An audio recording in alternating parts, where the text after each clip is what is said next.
8ஆம் இடத்துல பாவ கிரகங்கள் இருக்கலாமா? ஏன்னா 8ஆம் இடம்ங்கிறது ஆயுள் ஸ்தானம்னு சொல்கிறோம். அந்த ஆயுள் ஸ்தானத்தில் பாவ கிரகங்கள் இருந்ததுன்னா ஆயுளை பாதிச்சிடாதா, அற்பாயுளில் போயிட மாட்டானா அப்படின்னாக்க அப்படிலாம் கிடையாது. 8ஆம் இடத்துல பாவ கிரகங்கள் இருக்கலாம். சரியா? இப்போ ஒரு சின்ன எடுத்துக்காட்டு சொல்கிறேன். கடக லக்னத்துக்கு 8ல் சனி இருக்குது. அது சனி பாவ கிரகம் தானே, அவர் 8ஆம் பாவத்தில் தானே இருக்கார். அப்படின்னா 8ல் 8க்கு அதிபதி ஆட்சியாக இருக்கிறது யோகம் சார். சரியா?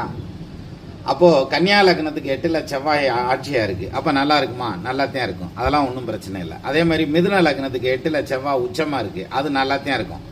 அப்போது பாவ கிரகம் சுப கிரகங்கிறது பிரச்சனையே கிடையாது. 8ஆம் இடத்துல இருக்கக்கூடிய கிரகம் நல்ல ஸ்திதியில் உட்காந்துருந்தா போதும், ஆயுளை எந்த டிஸ்டர்பும் பண்ணாது, நீடித்த ஆயுள் இருக்கும் உங்களுக்கு. இன்னொரு பாயிண்ட், அந்த 8ஆம் இடத்துல கேது இருக்கார் அல்லது ராகு இருக்கார், அவர் பாசிட்டிவாக இல்லை நெகட்டிவாகவே உட்காந்துருக்காருன்னே வச்சுக்கிருவோமே, அவர் தசை நடந்தால் தான் ஆயுள் போக்குவரத்தை பாதிக்குமே தவிர இல்லாட்டி எந்த பாதிப்பும் வராது.